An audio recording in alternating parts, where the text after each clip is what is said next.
So today was a special day for Final Fantasy VII fans. Game Informer dropped not only a sick cover to their magazine, but we got new details on what to expect, and in here are some really interesting things that I don't think we were really expecting. So in this video, I want to go over all the important little tidbits that I found throughout the article. So the article starts off, following the events of 2020's Final Fantasy VII Remake, Cloud, Tifa, Aerith, Barrett, and Red 13 have escaped the confines of Midgar and gotten rid of the Whispers, meaning the possibilities as they step out into the real vast world depicted in the middle portion of the original FF7 are endless. In contrast to the corridor heavy structure of Remake, the openness of Rebirth is immediately refreshing. But as I found out during both my hands-on and hands-off demos, the improvements don't even come close to stopping there. The wording here, gotten rid of the Whispers, is interesting because it seems like we have gotten rid of them, but it also seems that Sephiroth has just absorbed them and is now in control of them.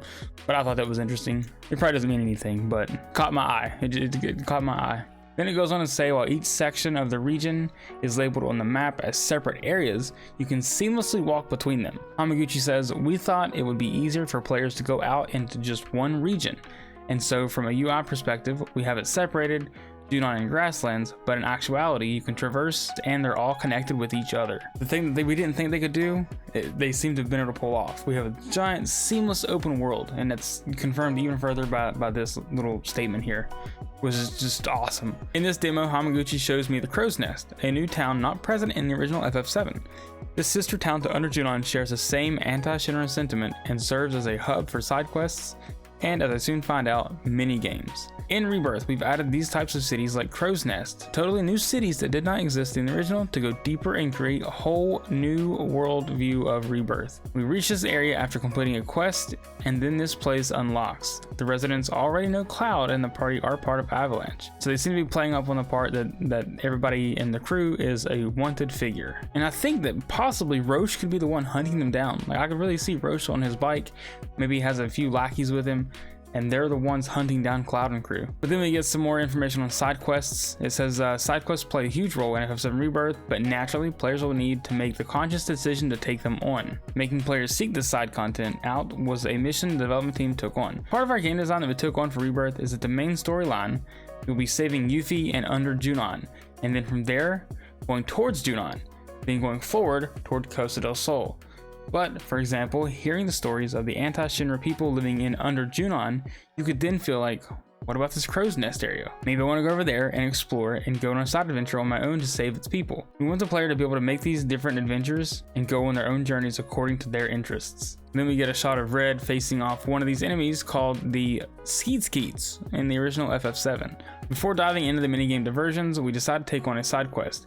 After talking to an NPC, we learn that there's a mercenary working out of a nearby lighthouse. During this conversation, we have a choice of what to say in response. I can ask for more information about the merc, ask about the lighthouse, or just outright take on the task. Side quests obviously give you plenty of additional opportunities to learn about the world and its denizens, but one of the primary functions in Rebirth is to expand on the relationships between the characters.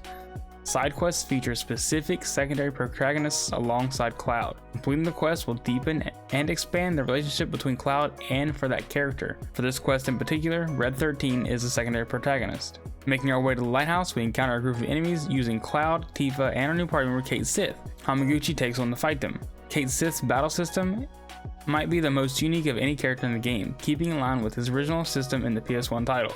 Cait Sith uses a lot of luck-based mechanics. He can also summon a Moogle to change his battle style, but some moves can only be pulled off solo, so even while the Moogle is summoned, Cait Sith can dismount and perform those moves, with the Moogle continuing to attack as an AI party member. The Moogle has its own HP, which is shown next to Cait Sith as a circle, and if the Moogle loses all of its HP, it will vanish, and Cait Sith will need to summon another one. This is really interesting because in the OG FF7, Cait Sith is obviously always on top of the Moogle.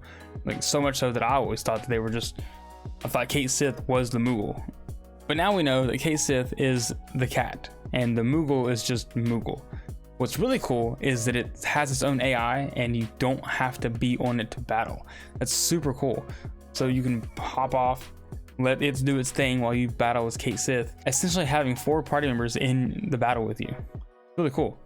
Then here we get a closer look at what's happening here. We can see that Cait Sith is about to do some charge base attack, and we can see right here what looks to be, it's the Moogle head of the Moogle, and that's the health bar. So once that's gone, it desummons I assume it'll be like on a charge limit, so once it charges back up, you can resummon another one. While in the original FF7, players would need to find a way around the mountains. Cloud is nimbler in Rebirth, as evident by his ability to climb up and down the various short cliffs and ledges in this area of the map. Additionally, some chocobos have the ability to scale tall walls or glide around to give the party even more traversal options. With Fort Condor serving as a backdrop, Cloud scales down the steep hillside to get a close look at the abandoned lighthouse. And this was posted on Twitter. You can see the lighthouse right here and Fort Condor. We finally get our first distant look at Fort Condor. As they approach the lighthouse, they're greeted by Kyrie, a woman who first appeared in the FF7 novel The Kids Are Alright, a Turk's side story, but has since appeared in FF7 Remake. In Rebirth, she pops up in different regions across the world as her story develops. She's trying to get her mercenary business off the ground, but no customers have come by yet. It turns out the theme song she's blasting around her place of business is attracting monsters and scaring away any potential clients. Naturally, she asks Cloud, Red 13, and the rest of the party to take care of them, but not before she begs Red 13 to become her pet. Red 13 takes exception to this request, but the party decide to help her with her fiend problem anyway. The fight starts off easy enough, with Flan stepping up to face the party. These baddies would be annoying enough on their own, but in this quest, Kyrie taunts you as you take them on. Kate Sith and his Moogle use Moogle mine abilities, scattering mines across the battlefield, dealing a good amount of damage to several of them. And here we get another shot of the Under Junon, where you can see the High Wind, the Sister Ray Cannon. I can't wait. This place is massive. I can't get over the scale of the world too. It's just crazy. Anyway, eventually the Flans are all defeated, but before the party can breathe a sigh of relief, the threat escalates to white mooses. Real quick, these guys.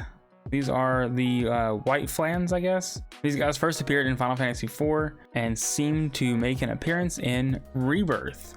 These massive enemies pose a much bigger threat, so Hamaguchi decides to call in backup in the form of Titan, one of Rebirth's summons. The giant beast, acquired through Chadley's questline, wells on the white mooses, but Cloud isn't content with sitting on the sideline.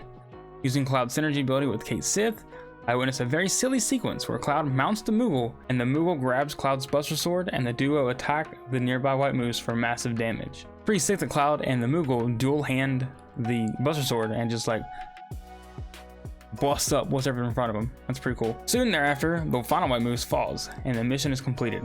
Kyrie comes down and thanks the party for their help, and makes one more plea to Red 13 to let her make him a pet. As she runs off to her next post, Red 13 looks to Cloud and says, "I wouldn't wish her on my worst enemy." So I don't know if you guys played Final Fantasy 13, I believe, or 13-2. There's a character called Chocolina. Kyrie seems to be that for this game. Yeah, so here she is in Final Fantasy 13. I don't know why, but Kyrie gives me Chocolina vibes, where they're going to play kind of the same roles, being like a traveling merchant throughout the world. As with Chocolina, you see her scattered, as you play the game, and she helps you get weapons and items and stuff like that. I kind of like Kyrie could be that for Rebirth. With the main thing Hamaguchi wanted to show me behind us, we're nearing the end of this portion of the demo. However, he wanted to give me an idea of what to expect with one of his favorite side quests. Back at the Crow's Nest, Hamaguchi guides Cloud and the party into the direction of a piano, but on the way he walks past a man talking about a card game. While Hamaguchi remains tight-lipped about the mechanics, in talking with the team I learn that it's a strategic card game that Cloud will be able to compete in across the region. Different NPCs provide varying degrees of challenges to players, but the team hopes players will enjoy the deck building aspect of this minigame. We eventually arrive at the piano. Through exploration, Cloud can find sheet music for compositions within Final Fantasy VII world. He can then sit at a piano and play the music. This rhythm-based minigame has you use the analog stick to play the required notes, plus some of the buttons to change octaves and keys. It looks extremely intricate in its highest form, but that's nothing compared to what Hamaguchi shows me next. As he goes to free play mode, where players can play whatever they want on the piano using the in-game mechanics, he then pulls up a video showing a developer playing a popular Japanese song on the piano, complete with a video of her hands. Watching her hands fly around a DualSense controller is a sight to behold, but I can't help but think that once Final Fantasy VII Rebirth is available, players will embrace these mechanics to show off their skills.